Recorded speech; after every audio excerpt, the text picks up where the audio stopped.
Hood Champion Boxing and Sports. Talk about old Ryan Garcia, man.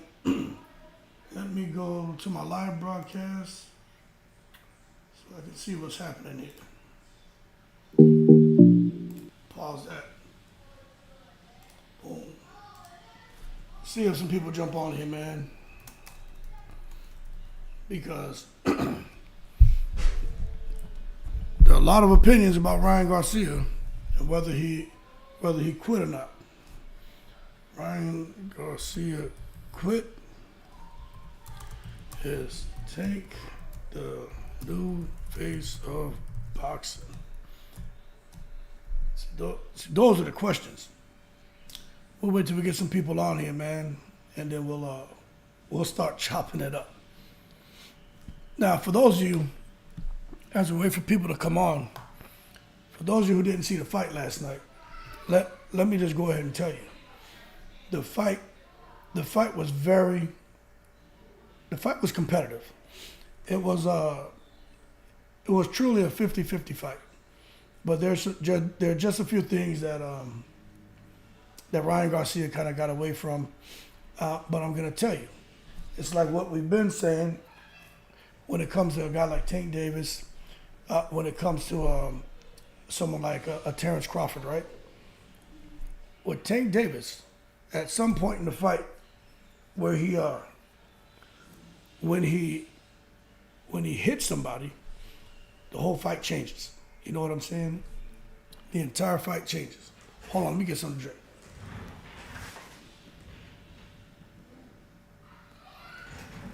Okay. But the entire fight changes when Tank Davis hits somebody. And you saw with Ryan Garcia last night. I don't care if you're a fair person, right? Fair and unbiased. Ryan Garcia, those first two rounds, at least most of that second round, was giving Tank Davis the business. On the front foot, being aggressive. He even fought, I'm going to say he was fighting to win, throwing hard shots on the break, even hitting him with the forearm, hitting him with the elbow, making it a rough fight. And he hurt Tank Davis. He hurt Tank Davis on several occasions. Now, what happened there is he doesn't have patience like Tank does. Tank is okay with sitting back and watching paint dry. You know how boring that is to sit back and watch paint dry? Tank is the kind of fighter who's okay. I'll sit back, let's watch this paint dry. Let's let this crowd boo. He doesn't care. And you know how hard it is to develop a quality like that. To sit back, knowing you have the equalizer in both hands, but I'm just going to sit back and watch this paint dry. That's Tank Davis. And that comes with experience. And Ryan Garcia just didn't have the experience. He just didn't have it. Bully block. What's going on, champ? Ryan Garcia just didn't have that experience, man. So he got anxious. And you saw the same thing with Rolly Romero. You had some success against Tank, right? Which it's almost a given at this point that anyone who fights Tank, the early part of the fight, they're going to have some success.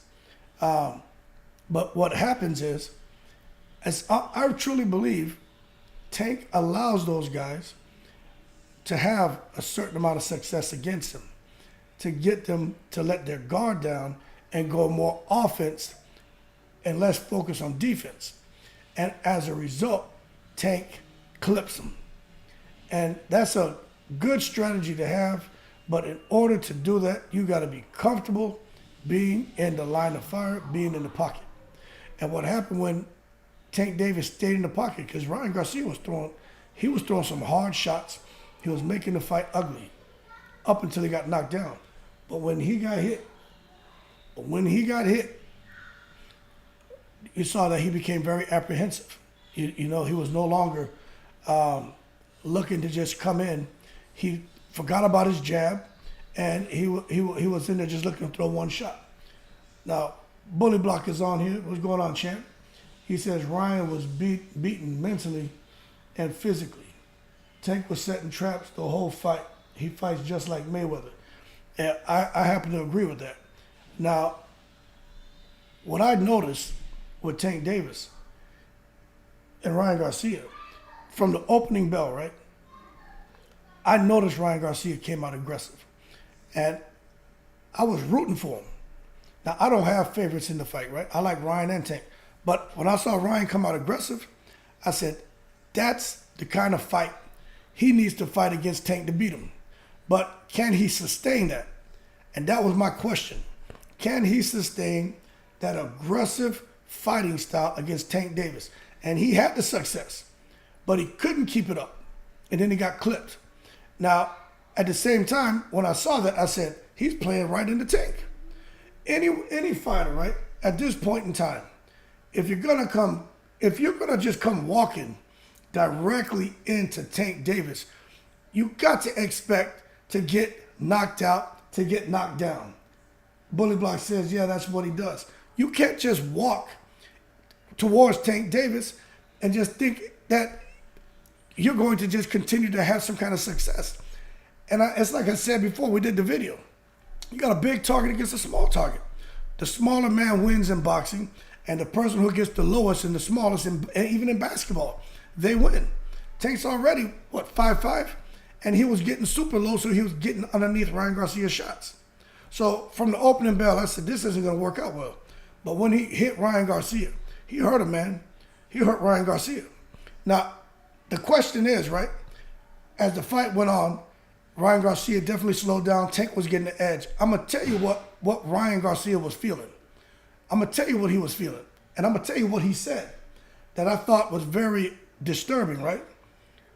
Ryan Garcia was feeling, you know what? I'm about to get knocked out. Now, I've boxed before. Now, for those of you, I got 7 people watching this live right now. It'll probably get up to 30, 40, 50, 100 here in a second. If you boxed before, that ring gets small when all the tools that you bring in the ring, all your tricks, I'm telling you from experience, man, when it's not working. You may have some success up front. You may have some success that 3rd, 4th round. But when that 5th or 6th round hits and you notice this guy now is landing shots on you, he's getting closer to you, you feel that pressure. I'm telling you right now, WebEx, yeah, I need to get that, man. You feel that pressure. And I'm telling you from experience, man. I remember being in there fighting, right? And I'm getting the upper hand on this guy. Then I started to get just a little tired. He caught me with a real clean shot. I think it was the 2nd round. A real clean shot. But I started to get a little tired. And he was cutting the ring off on me. And man, he had a head made of iron. And no matter what I did, this guy was taking my shots. But I was hurting him. But it wasn't enough to discourage him. So what happened is, the 4th round, I started getting tired. And when I was watching Ryan Garcia, I said, this man right now is fighting with himself. I said, because Tank is getting closer and closer. Tank was barely grazing him with that left hand. I was like, I'm telling you from experience what that does to you. You look for a way out. You want it to end. And when Tank hit Ryan with that body shot, I saw when he hit him with it. What's going on, fellas? Let me bring this up a little bit so I can see all the comments. Bully Block says, Mike Tyson, Evernote got a game plan. Everyone got a game plan until they get hit. True. 818 says, peace. What's going on, champ? Ryan was hurt by the shot, but not enough to stay down. He got up at 11. Once your legs go, the ring feels like a phone booth. That's what I'm getting at. Bully Block says, Ryan Garcia just realized his level's below Tank, and he was going to get KO'd. That's what I'm getting at, man. And I'm telling you from experience, man. I was sitting there watching Ryan Garcia last night, and I was reliving that same shit that I went through. And I said, yeah, he's looking for a way out. If he gets hit really hard, he's either going to stay down. But I said, I didn't fight on no level like these guys. I was, amateur fights and fighting in smokers, you know what I'm saying? But I know that comes into your mind. And I saw him get hit with the body shot. And I said, okay, let's see what he's going to do. And then I saw him go down. I didn't realize it was enough to take the wind out of him. But I've talked about it on this channel, about when I got hit with a body shot in sparring, and that delayed reaction is real. I've talked about it, fighting out there in Germany, sparring. And I was, of course, winning the sparring match. 3 rounds. At the end of the round, about 15 seconds left in the round, I got hit in the solar plex. And I was good for about 8, 9, 10 seconds. And as the bell rang and I was walking back to the corner, I just felt the air leaving my body. And I'm not telling you, it's like someone squeezing my lungs. And I couldn't breathe. And I'm being honest with you. But did Ryan Garcia quit? Man, he did quit. Ryan Garcia quit, man. And I'm not saying that to break down the young man. You know why? You know why I'm saying he quit? Because he said he quit. And these were his words. I was gonna get up, but then he decided not to. And you know why he decided not to? Because rounds after he got hit with that first hard shot in that second round that knocked him down, rounds 3, 4, 5, 6. That's where he was sitting there and realizing this left hook's not working. He got away from his jab. He just totally threw his jab away. And the thing about it is when Ryan Garcia was letting his right hand go, he was landing his right hand, but he stopped throwing his right hand. That's because he was so worried about what Tank was going to do. Tank countering him. I don't know if you guys saw in the fight. You know who else does this? Usyk does it. Usyk will get his hands up, and then he'll just step in to his opponent and won't throw any punches. He'll just step in and kind of nudge him, and then come back out. And Tank did that to Ryan Garcia several times last night. That puts mental stress on you. So that being said, I'm just telling you, man, Ryan Garcia, he didn't want to get up because he knew what was coming. He was going to get knocked out because he knew those shots were getting closer and closer, and he was getting hit, and he was throwing wild shots.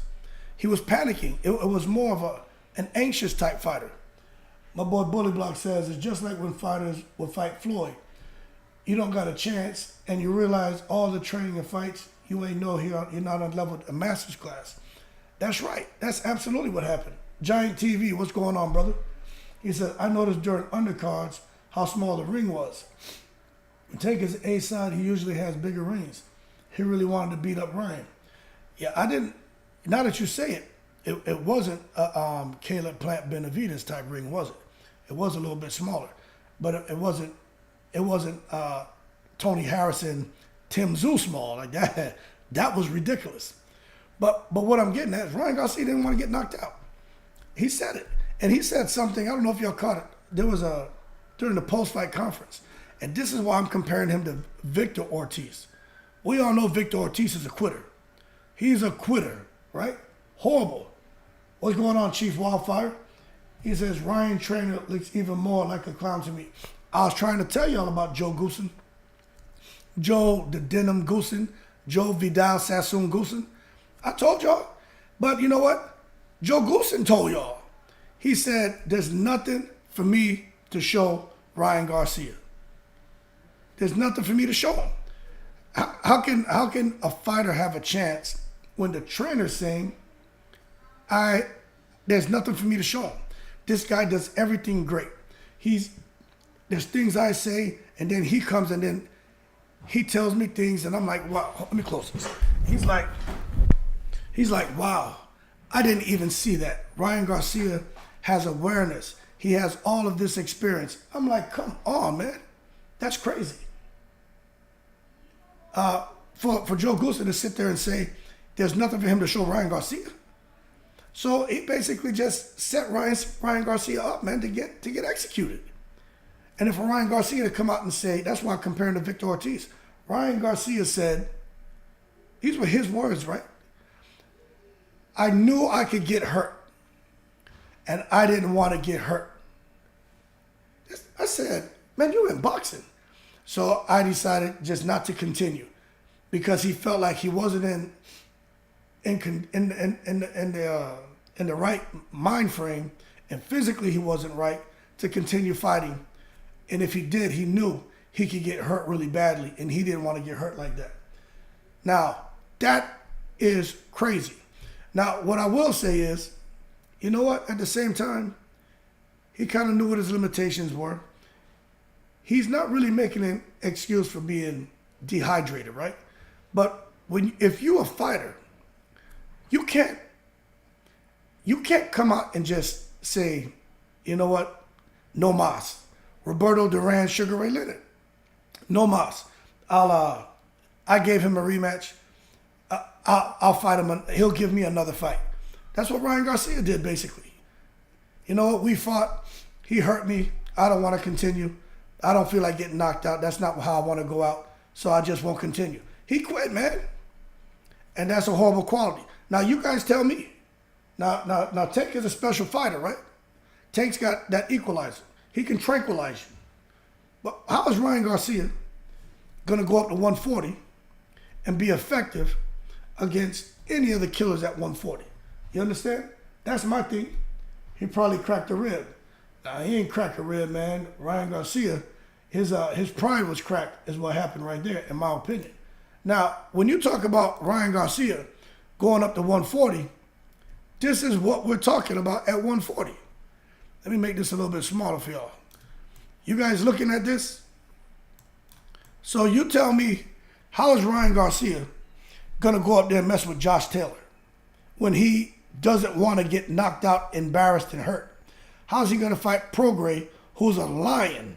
Ramirez, a lion. Matias, Puerto Rican killer. Catterall, he got something to prove. Barbosa, Zepeda. Gary Russell Jr. may be an all right little scrap for him. Puello, well, you know, Puello's out of here, man, with all the horrible stuff he's done with them pads. And then you got Lopez. But you tell me, how's Ryan Garcia going to go up there with that mentality? Because that's exactly what it is, man. He's got the Victor Ortiz mentality. So I'm going to tell you right now, I don't think Ryan Garcia, I think he has the potential to come at 140, which is the weight that he hasn't fought at 135 in 2 years. But 140 is where he's the most comfortable, right?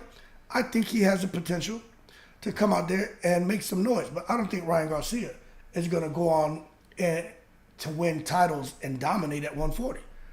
All he has is a left hand, man. That's it. You saw last night, we were pointing it out during the live. Whenever he was following Tank around the ring, it was more like a gallop. And then half of the time he was crossing his feet. You know, those are just bad qualities, man. And Joe Goosen, not one point, was he even trying to correct it. The only thing he told Ryan Garcia is let the right hand go. You know, try to work in the right hand. But Ryan Garcia can't even throw an effective right hand. You know why? He's naturally left-handed, man.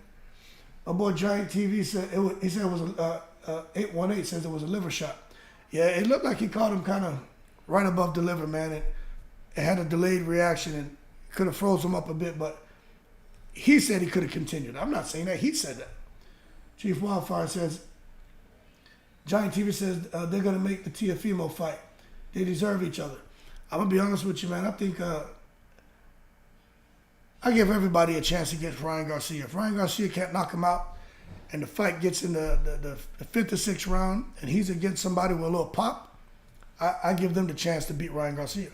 Because Ryan Garcia has said he doesn't want to go out like that. He doesn't want to go out on his shield.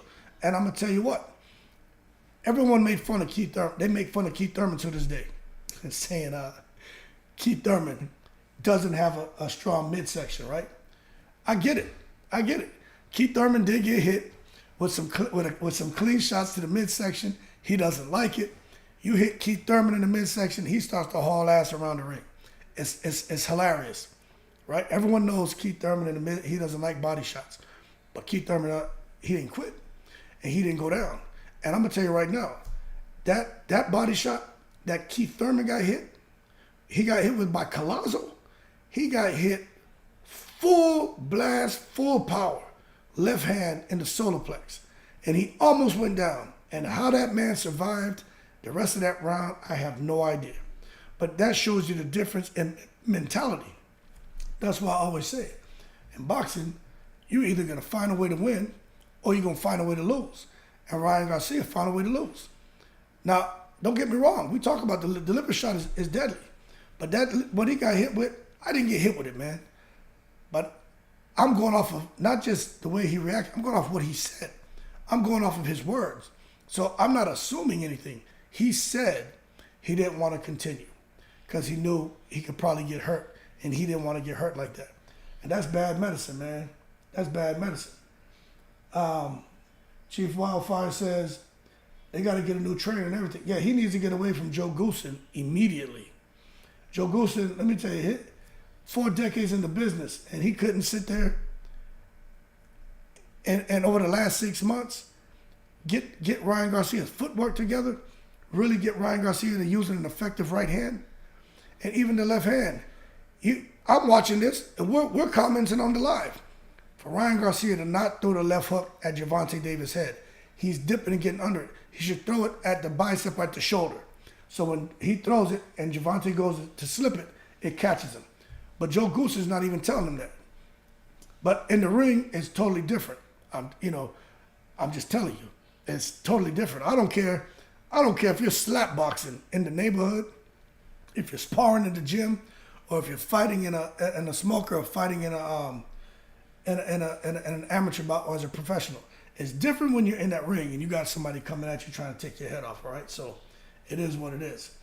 Bully Block says, you was killing me on your live. I watched it earlier today. You said the fight was fixed. Man, I think that, I'm all about the secret society, man. I'm going to talk about the secret society. All I'm saying is this. Tank Davis said he was going to knock Ryan Garcia out in round 7. At all the sports books, they were saying in round 7, if you bet $100, you make plus 800, right? The whole night, they're talking about Tank Davis, the crystal ball, the prediction round 7. All of a sudden, Ryan Garcia gets hit with a shot in round 7. He goes back, he takes a knee. As soon as they ended the count, he just stands up like it's nothing. He just gets up like it's nothing. That's like when Mike Tyson fought ATN. You remember when Mike Tyson fought ATN? He hit him. He fell back, looked like his leg almost broke. He's laying there. He even took his mouthpiece out of his mouth. And he's laying there like he's dead. As soon as they hit 10, he jumps up. All right, let's keep the party going. That's crazy. That's the same crap Ryan Garcia did. So for that reason, what are the chances that happens the way it did? And then you know what's so crazy is Jim Gray, he even said at the Tank, he said, Tank, how'd you know you were going to get him out of there round 7? So even Jim Gray was kind of like, something doesn't seem right here. So that's why I said, man, it had to be, maybe it was fixed. I just don't like that, man. It just seemed like funny business to me. You could get up, you chose not to get up. It just happens to be in that round. And then how come everybody's happy? That's what I didn't understand. This is the fight of they're saying the fight of this generation, the fight of the decade, I say it's the fight of the last 5 or 6 years, because AJ and Wilder dropped the ball, Crawford and Spence dropped the ball, Fury and Usyk dropped the ball, Mauricio the Nose Suleiman dropped the ball with Bivol and Bertobiev. So it's like, okay, this is really, in the last few years, the biggest fight we've had. But to come now and wanting to get his phone number, let's be friends now. My man, you're no longer what, the majority was saying, are going to be the face of boxing. De La Hoya's not there. Bernard Hopkins isn't there. That was crazy to me. Let me get to these comments real quick. But I can't understand why De La Hoya and Hopkins, they left Ryan Garcia in the breeze. The same way 50 Cent left Gamboa after Terrence Crawford knocked him out. He came to the ring with Gamboa, music playing, shaking hands with the crowd, arm around Gamboa's shoulder. Gamboa got knocked out. Where was 50 Cent? It was crazy, man. All right, but let me get to some of these comments, man. Chief Wildfire said he couldn't even cut it at Canelo's gym. Well, they said Ryan Garcia is not disciplined. They said it. He's not disciplined. He doesn't want to listen. He shows up when he shows up. In addition to that, Ryan Garcia felt that he was on the same level and a certain, perspective where he and Canelo were kind of equal. So the same way Eddie Reynoso would break his neck for Canelo and be there for Canelo, Ryan Garcia felt like he deserved that attention. And let me tell you, you got to earn that. And he didn't. So as a result, he can't get his way. And obviously his dad and mom are heavily involved. His dad is very vocal, which I learned that over the last couple of days. Ryan Garcia's dad is very, very vocal. And I'm sure his dad had something to do with that. So they uproot him, right? And then take him over to Joe Goosen. Now, I understand Ryan Garcia and Joe Goosen. Joe Goosen was working with Ryan Garcia when he was 17. Recognized he had a lot of potential. Joe Goossen put together a nice package, and he wanted to manage Ryan Garcia. Ryan Garcia chose to do something different. But so Joe Goossen and Ryan Garcia have always been in communication. Joe Goossen and the family, Ryan Garcia would call Joe Goossen in between his fights, looking for feedback, guidance, and just overall maintaining that rapport that had been established. So they went back to where they were comfortable. But that's not what's good. I'm gonna tell you right now, my son, he wants to start boxing, right? He's 12. I work with him at home, and I'm like, hey, if we're gonna do it, we're gonna do it. But he plays soccer and basketball. But he's practicing this AAU team. The coaches are hard on him. And he's like, man, I don't know about this because he can't take all the hell raising. I'm like, you want to go where it's convenient, where you can have your way. It doesn't work like that. You know what I'm saying? They're going to make you better. Just push through it. Unless they're just degrading you and just being toxic, it's different. But when they're correcting your mistakes, you got to take that. And I think Ryan Garcia, he struggled with that over there in the Reynoso camp.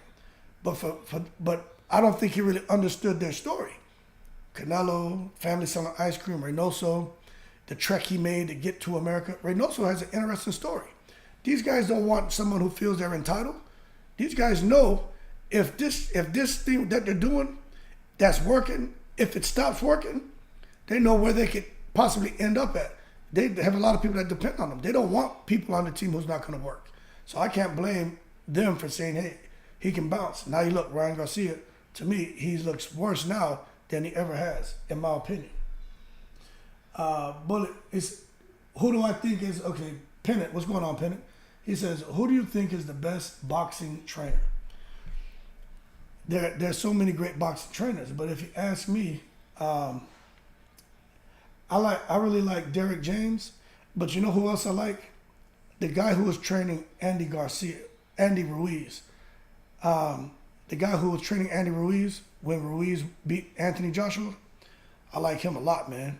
Manny Robles, is that his name? I like him a lot.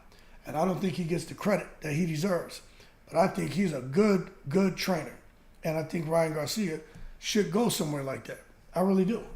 But, you know, Freddie Roach, his time is kind of over, you know what I'm saying?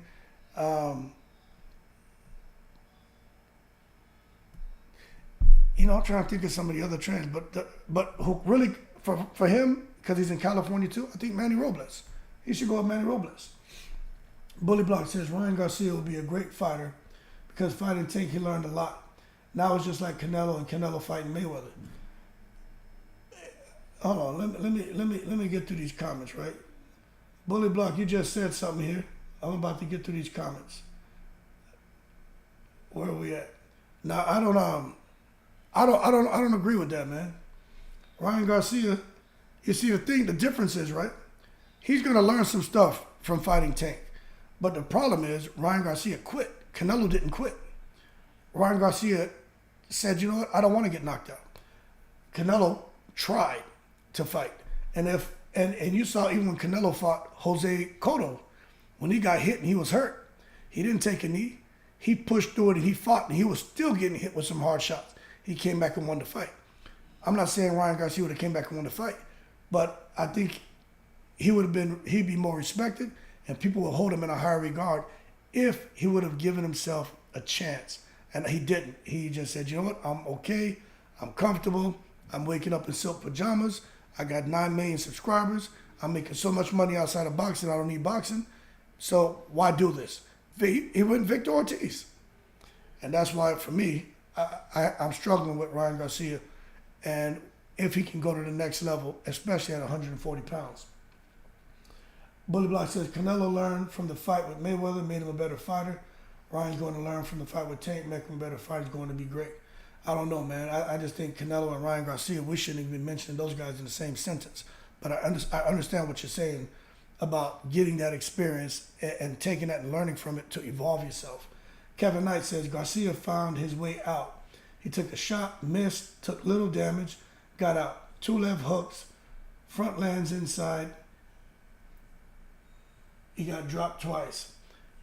Yeah, he was looking for a way out, man, and he got it because the inevitable was coming. He was going to get knocked out. It was just coming, and you could see round after round. Tank picking up steam, Tank getting more confidence, and Ryan Garcia, his punch output was reducing, and you can look at his body language. He wasn't looking as confident. So, and then even when he was throwing his shots, swinging wildly, doing damn, pirouettes in the ring. So yeah, Ryan Garcia, to me, was looking for a way out. Kevin Knight says Garcia found his way out. Yeah, we just talked about that. 818 says Ryan could have continued. The shot just hurt. Getting up at 11 means he quit. Ryan didn't even try. Thurman will run from body shots, but that's smart. Absolutely. Absolutely. Ryan Garcia he almost got up before the ref got to 10. He just said, nah, I'm not going to go through this because Tank was gaining momentum, and Ryan Garcia knew it was coming. Demo Gaiman said, it's tough to come back after quitting. Yeah, it's tough to come back, man. It's just not good. Bad man in the bushes. Gooseneck had money on that fight for Tank to win. Hey, man, you may be right. What's up, Jay Adams? You may be right. I think a lot of people may have had money on that fight. Round 7? Come on, man. And the thing that Tank said, Ryan Garcia got hurt with a body shot. Didn't he say that? Someone gave them feedback, right? Said it was a mole in the camp. Said Ryan Garcia getting hurt to the body. He got hurt. He's getting hurt with body shot. He got knocked out with a body shot. Everyone thought that was all crap. But it makes you wonder. Because Tank was investing to the body too. I saw him throwing 1-2s to the body. But when he caught him with that shot, make me believe someone gave them good information.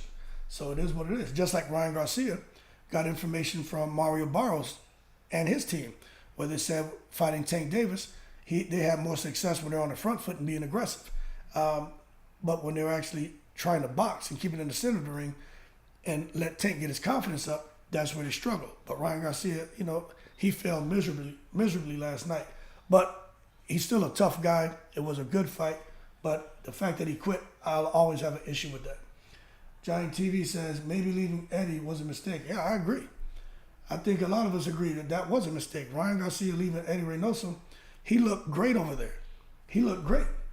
And him going over to Joe Goosen, it's just, if you got somebody who's going to let you tell them how you should train, let you tell them the combinations you should be throwing, let you tell them how you should cut the ring off, that's a problem.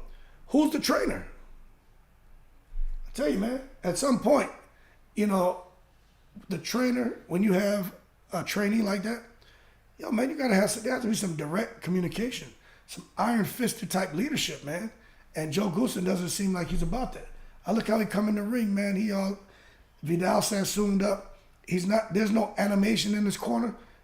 Ryan Garcia needed a Teddy Atlas in there last night to give him the damn fireman speech. Maybe that would have helped him out, because to come out round after round and to continue doing the same thing, just really looking for one shot. The left hand. He stopped throwing the jab. You coming in just looking to land one shot against Tank, not behind the jab. Oscar De La Hoya told him, gotta use your jab. Ryan Garcia, man, once he got hit, he was like, forget the jab, forget everything. I want out of here. He quit. Wildfire says, Ryan probably likes Goosen because he babies him. Yeah, I think so. And I think Goosen is struggling with the relationship with Ryan Garcia, because he's known him since he's been a kid, and maybe he still sees him kind of as a kid and doesn't want to hurt his feelings, and who knows what they talk about the mental health struggles and everything else. When you listen to Gooseman talk about him, he really speaks positively about him, and he doesn't sound like someone who could really draw the line in the sand and say, nope, be quiet, listen, this is how it needs to be done. He doesn't seem like he's able to pull the trigger on Ryan Garcia like what Ryan Garcia needs from a trainer. Kevin Knight says, front foot lands inside on his hook. Can't let Tank up. Lean on him. Make the referee break it up. He opens up out of position. Tank has shortest path to the punch. I agree. But in those first 2 rounds, Ryan Garcia was fighting a smart fight. He was making that fight ugly for Tank. Tank didn't like it. When Tank starts clinching, because he was hurt. Tank wasn't clinching. I mean, we're not talking about Devin Haney. Tank was clinching because he was getting hurt. He was getting hit with big shots. And then when he was clinching, Ryan Garcia was fighting out of the clinch. And he was throwing anything. He hit him with some forearms. He hit him with some elbows. And the referee was allowing it. When the referee broke him up, you saw how much, did you guys notice how much Tank was complaining to the referee? Tank was complaining to the referee because he's like, hold on a second. This guy's hurting me. This is a fight. And Ryan Garcia was using his, I think he's a bit stronger than Tank. He's definitely taller, has more reach. And I would say he's a little bit faster. But once Ryan Garcia got hit, because he got overzealous, once he got clipped, the whole, he didn't even have a plan B. Everything just went out the window. Just try to land the one big shot and that was it. So that was crazy to me, man. He just went out there and pulled a Victor Ortiz, man. It's crazy. My boy here, Demo Gaming says, makes you wonder what kind of training they did. I didn't see anything different from Ryan. I didn't even think Ryan hit Tank with the left hook. Tank was getting under it the whole night. Tank was getting very, very low the whole night. And I'm going to tell you, as far as Ryan Garcia doing something different, he didn't look any better than he did when he fought Fortuna. It's the same Ryan Garcia, man. His whole thing was trying to counterpunch Tank Davis all night with one shot. And a couple of times he did throw the right hand. I jumped up out my seat because I was like, there you go. He's letting the right hand go. But something else I noticed, like a lot of you, Ryan Garcia was losing the foot fight the entire night. Ryan Garcia was losing the foot fight. I'm like, when is Joe Goossen going to tell him to keep his right foot outside of Tank's left foot? Tank was just sitting there, man, like you said, man, lulling him to sleep, watching paint dry, and at the same time getting his foot outside of Ryan's, getting him in the line of fire, setting traps, and letting his shots go. And Ryan Garcia wasn't even picking up on that because he was so focused on one, not getting hit, and two, trying to throw his left hook. And that's something, the whole fight, Ryan Garcia lost the foot fight. But those moments where he did throw the right hand, he landed it. He just doesn't have any power on it because like Caleb Plant, Ryan Garcia, he's left-handed, man. He's one of them southpaws that's converted to orthodox. So his jab is strong, his hook is strong. There's a reason why he hits like that. Miguel Cotto, same thing. You know what I mean? Caleb Plant, same thing. But when it comes to the right hand, if you take that away from him, they're sitting ducks. And that's kind of what happened to Ryan Garcia. There's no right hand, and you can take away the left, he's in trouble. And that's why he started kind of, losing his balance and crossing his feet and a bunch of craziness, man. Bully Block says, no matter what he would have done to throw at a shoulder or head, he wasn't hitting Tank. He could have hit Tank. He when he threw the shot a couple of times, he did land it a couple of times. But the problem is, Tank was getting inside of his wide shots. So Ryan Garcia, there's two things that I think Ryan Garcia could have done. One, throw that left hook, make it a little tighter because he was kind of looping it. And Tank was getting inside. Tighten it up and shoot for his shoulder. Because when he's getting down, his shoulder's here. His head is coming down to where his shoulder is. So if you throw it, just throw it. You know what I'm saying? You don't have to think about it. Just throw the punch, okay? You're getting hit anyway. So throw the shot. Try something.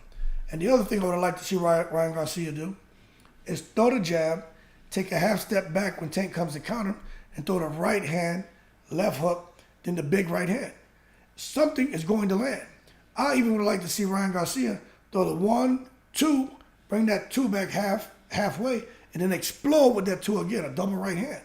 But I didn't see Ryan Garcia do any of that. Any of that, man. And so to me, he found a way to lose. And he definitely lost his right, his right to complain. Chief Wildfire says it was weird for sure. He definitely quit. Yeah, I agree with you, man. And again, we're not just going off his body language. That's what he said.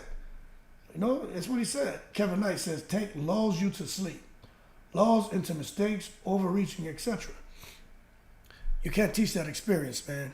And you always used to hear these fighters who fought at the highest level, Oscar, Floyd, you even heard Shane Mosley talk about it, Bernard Hopkins, Miguel Cotto, and the translator one day I heard him talking about it. They say it's different.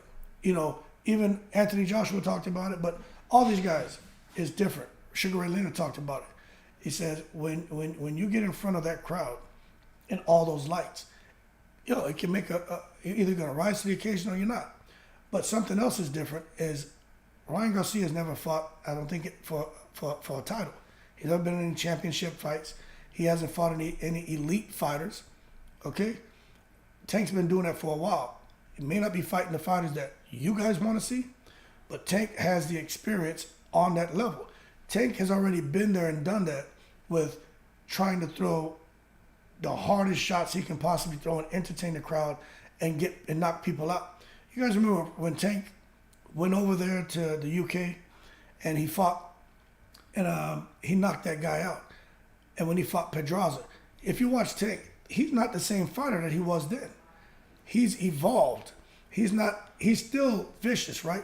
But he's not just coming out being as aggressive as he was before. Tank said, you know what? I'm going to sit there. He's always talking about drowning fighters. He has learned patience. You got to have patience in boxing, man. And the thing about Tank, he can let 4, 5, 6, 7, 8 rounds go and get behind on the scorecard. He can be down 8 rounds to 0. And you know what? That's okay for him. You know why? Same reason why it's okay for Deontay Wilder to get down like that. Because once they let their hands go, the fight either ends or it changes. And that's basically what you saw last night with Tank Davis.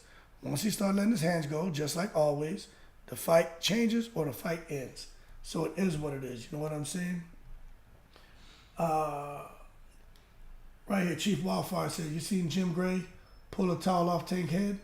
Yeah, Jim Gray is an idiot, man.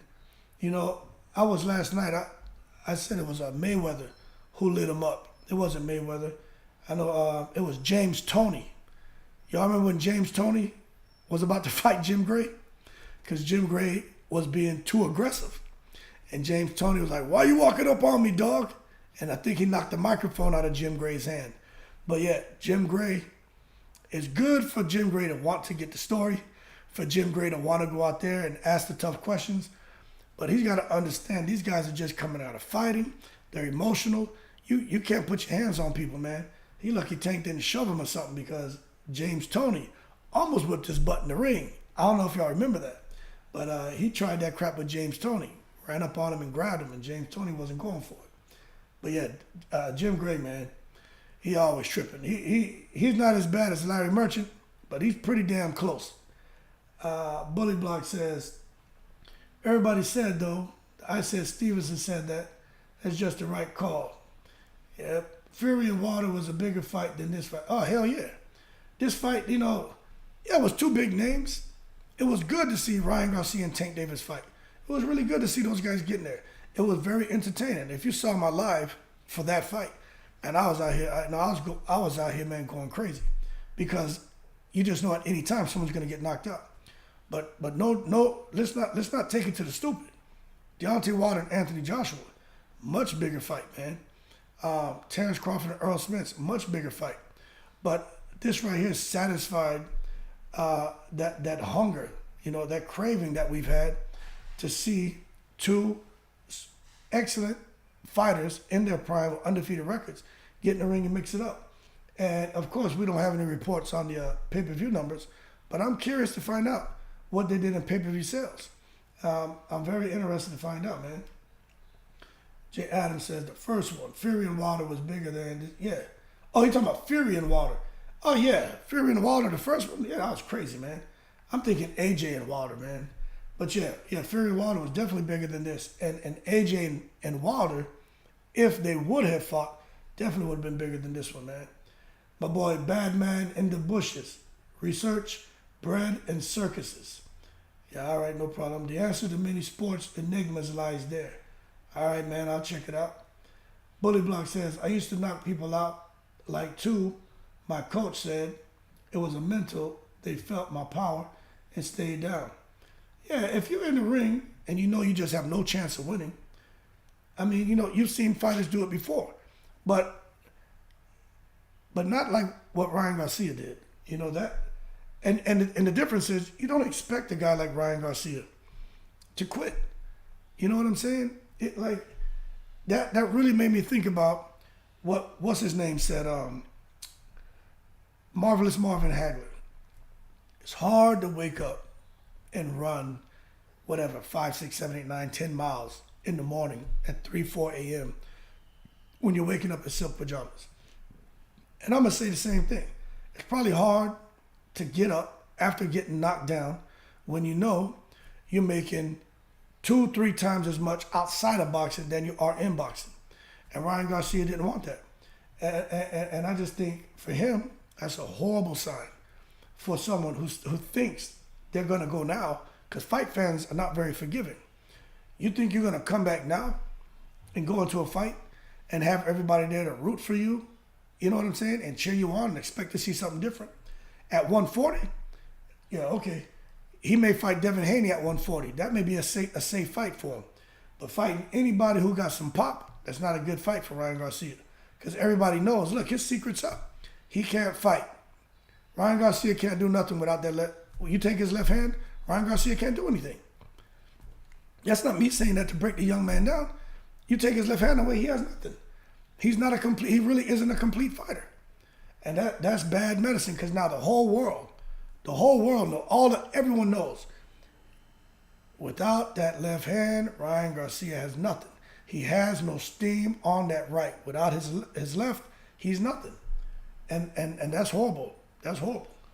Because he got to fix that, and Joe Goosen can't help him fix it. He needs to go to Manny Robles or go back to swallow his pride, just go back to Reynoso. Because he was looking really good with Reynoso. But, I just don't think he's getting quality sparring. And I know for a fact he's not getting quality training. Because, like we said earlier in the live, Joe Goosen said there's nothing for him to teach Ryan Garcia, just to remind him of things. Ryan Garcia still wasn't even tucking his chin. So, it is what it is, man. Crazy, crazy, crazy. It says, 818 says Ryan is more of a star than a fighter. I agree with that. He's Hollywood. And it is what it is. At first I was saying people are wrong to say he's a YouTuber who can box. And I was like, nah, he's a boxer who just this social media phenom. But when you see a guy, the YouTubers fight harder than Ryan Garcia. Those YouTubers are getting knocked down and getting up and fighting. They got more heart than Ryan Garcia showed last night. He should have fought. It's like, no matter what people think about Deontay Wilder, nobody can say nothing about that man. He got up and he fought.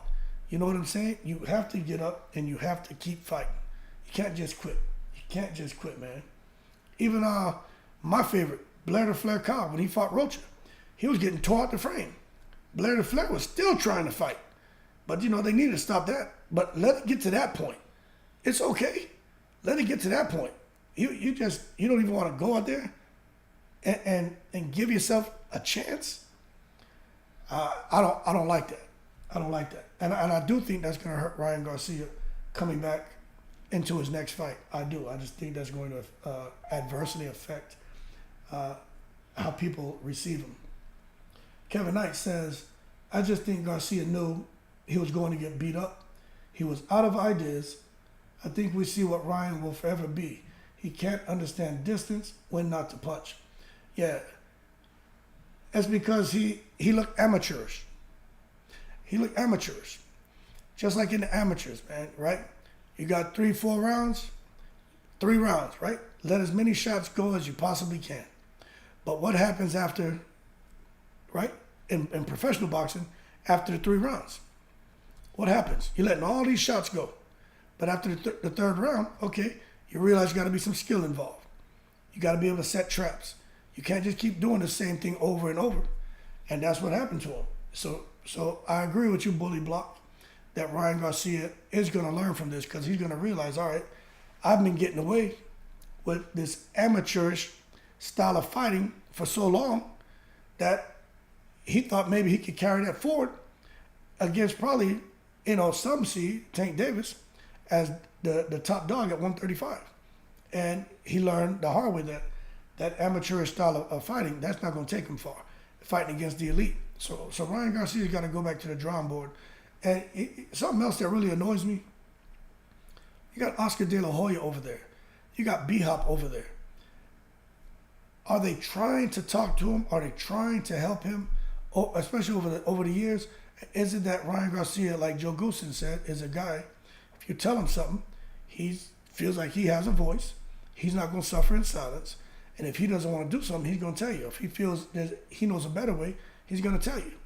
And I think that may be what De La Hoya and Hopkins feel, and that could be the reason why they didn't show up to support him after his loss, because they had talks with him. They told him what to do, what not to do, and Ryan Garcia chose to do things his way. He even said last night, Ryan Garcia said the fight was getting boring, and he's like, you know what, F it. Let's just mix it up and see what happens. And he said that was wrong for me to do, but he made that decision to just go out there and make it into a gunfight. Now that shows you his lack of experience and his amateurish mentality. You know what I'm saying? And that's just bad medicine. And so people can get mad at De La Hoya, they can get mad at B-Hop. But how would you feel knowing this is your marquee fighter? Because Munguia is not the marquee fighter. Zurdo Ramirez is not the marquee fighter. Virgil Ortiz is not the marquee fighter. Ryan Garcia is the marquee fighter. And all these years of you trying to mentor your marquee fighter, right? He gets in the ring and a fight you didn't want to put him in, that he begged for, and he gets in the ring and he chooses, forget what Oscar De La Hoya did. I think Oscar De La Hoya, 5 different weight divisions. What Bernard Hopkins did. I think he cleared a couple weight divisions himself as far as champion. These guys had stellar careers. Forget what these guys are telling me. I'm going to go do what Ryan Garcia wants to do because I know more than them. I wouldn't want to show up either. But the way what's ingrained in me is their wins are their wins, their losses are my losses if I'm, over them. But, Oscar De La Hoya and Bernard Hopkins, they weren't trying to hear that. They probably didn't want to hear Leonard Ellaby's mouth either because, Leonard Ellaby, I'm sure he would have rubbed it in their faces, man. Let me see what we got here, man. Bully Block says a lot of people get KO'd like that. It's a mental choice. Yeah, I'm telling you from firsthand, man. I've experienced that when that self-doubt hits. You start getting tired and what you're doing ain't really working, especially if you get tired. I got tired and I knew, hey, if I come out for this 4th round, I knew what was coming because it was just getting too close. And I was tired. My whole body was shaking from fatigue. You know what I'm saying? But I wasn't in that kind of shape. It was sparring too. That joker was in shape, fighting shape. I wasn't. And we were fighting. I was life or death in that fight. I remember that shit. So yeah, I agree. And I checked out. I didn't come out in that 4th round. And they were like, oh, yeah, he stopped you. I'm like, nah, I have nothing left. And me and him talked after. He knew what time it was. I shook him up those first 2 rounds. He told me, I'm glad you got tired. But I told him, I couldn't come out for that 4th. I knew if I came out for that 4th, he would have been hitting me with some shots I should have never got hit with. I was too tired to move, man. I was tired. Bad Man in the Bushes. It's hard to do road work at 5 a.m. when you're laying in silk sheets. Ryan was paid to dive or got lazy. Yeah, I agree with you, man. Something definitely fishy with it. And when you got the kind of money he has, why sit here and keep putting yourself at risk? To get knocked out, to get hurt, to get your face busted up, you know what I mean? His nose was already bleeding. I thought he got his nose broken, but he didn't. Bully Block says he killed the other Garcia guy like that too. Didn't come out for the next round, quit on the bench, felt that power. That's right. That power is something else from Tank Davis. Bully Block, he punched the soul out of Ryan like his spirit left his body. And no doubt about that. Kevin Knight says Tank versus Haney. The Tank versus Haney Loma winner. It's up to Tank to make these fights. He's the A side. Great fights happen when the A side really wants to fight. You know what, man? We're gonna see how things go with Haney and Lomachenko. But I have a feeling they're gonna rob Devin Haney. Hey, you saw, speaking of that, right? We're gonna talk about Devin Haney. Did y'all see that? The round where Tank knocked Ryan Garcia down, right? That should have been a 10-8 round for Tank. One of the scorecards had it 10-10, and the other two had it 10-9. Now, you guys tell me, right, for those who watched the fight, 10-9, Ryan was winning the round, but he wasn't like dominating Tank and doing nothing crazy, but he was winning the round. But Tank dropped him hard in that second round. How can you justify giving Ryan Garcia a 10-10 round? You telling me that he was beating Tank that bad in the second round that they felt they could justify a 10-10 round or a 10-9 round? So that just lets you know when it comes to these judges and this corrupt boxing, that is real. So Devin Haney and Lomachenko, I have a feeling they're gonna if the rounds are close, I have a feeling they're gonna rob Devin Haney. I really do. But I would like to see Tank against Devin Haney. I would like to see it, especially with their history and the sparring. I would like to see what happens. I think it's, like you say, Kevin Knight, I think it's a great, great fight. But, you know, Tank is at a point, kind of like Mayweather, where, I mean, he doesn't really have to call anybody out. You know, if he wants a fight to get made, it should get made. But, you know, Devin Haney has all the belts. Tank is the draw, but Devin Haney feels he's the A-side too. So that's why I don't think that fight's going to get made. I think Devin Haney goes up to fight Teofimo Lopez if Teofimo beats Josh Taylor. But I don't think Teofimo will beat Josh Taylor, man. Bad man in the bushes. They get paid so well, a loss is a win. Bullying the more crooked or better the bookies win, and the more he gets a cut, wouldn't you say? With the more he gets a cut. They get paid so well, a loss is a win. Now, I agree, man. You're out here making 3, 4, 5, 10 million, 15 million, and you lose. I mean, it's not really a loss, you know what I'm saying? And when it comes to the corruption in boxing, all I'm going to tell you is this, right? There ain't no proof of no foul play when it comes to that fight last night. But I just can't understand how come everybody's so happy in Ryan Garcia's corner. His mother, his father, his brother, the only one who looked a little concerned. Joe Goosen was happy. I mean, during the damn post-fight press conference, when Tank said Ryan was the toughest fighter he fought, they were all, you know, clapping and cheering. I'm like, man, what did I miss? So it just makes me wonder, man. Bully Block says, Ryan a fool. He said I was bored, so I just pressed and got hit. Yeah, that's what he said. You know, I'm not making that up. That's what he said, man. Batman in the bushes. Best kills is when they jerk around like a fish out of water. Yeah, I like to see when guys get hit and they just freeze. You know what I mean? Like they turn into like mannequins. They just pull some shit like this. I love to see that, man. And then, you know, the referee got to jump in and save them, or they get tranquilized. Bully Block. Floyd Mayweather's the best trainer. I think he's very knowledgeable, but I don't know how good he would do as a trainer. You know what I'm saying? Demo Gaming. Only thing Ryan learned by fighting Tank is not to get in the ring with him again. Yeah, if he's talking about fighting Tank at 140 or 147 down the road, yeah, I think Ryan Garcia should leave Tank alone. No doubt about that. Loma versus Tank is a great fight. I think Tank versus any of the elite right now is a good fight, man. Haney, what's his name? Shakir, Loma. I think those are good fights, man. Frank Martin, he's still got to build his profile a little bit more. Those are all good fights. But that being said, I don't think Tank Davis is the face of boxing. I think people are taking it to the stupid, saying Tank Davis is the face of boxing now. I just don't see it. He beat Ryan Garcia, and that's a good win. But how is Tank Davis? What has he done to become the face of boxing? I mean, we still got Canelo out there. And I guess we gotta look at his numbers. If Tank, not just with the Ryan fight, in his next couple fights, if he's doing big numbers, I would say, just to be fair, knowing that what we're dealing with piracy right now, if Tank Davis and Ryan Garcia do 500,000 plus pay-per-view buys, and if Tank goes into his next fight, the next two fights, and does 500 plus, we may have a conversation. You understand? We may have an argument here that Tank has become the face of boxing. But what I will tell you is, everybody, not just from Hollywood, out to Hollywood, and in between, the sports and everything else, a lot of sports outside of boxing, a lot of people, they now know about Tank Davis. They know about Ryan Garcia, but Tank Davis' name is out there. But this is the problem with Tank Davis and saying he's going to be the face of boxing.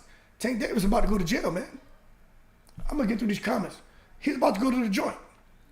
How the hell is Tank Davis going to be the face of boxing when he's about to go to jail? That's all I'm getting at. There's no way in the world he can become the face of boxing going to jail. Now, when he comes out And if he comes out, like Mike Tyson came out, remember when Mike Tyson came out? Now, I'm not comparing it because it's two different situations, but the bottom line is going to jail, right? When he comes out, and depending on what he does, that could add to his profile, and then he could become the face of boxing. But I just don't think he's right now saying he's the face of boxing.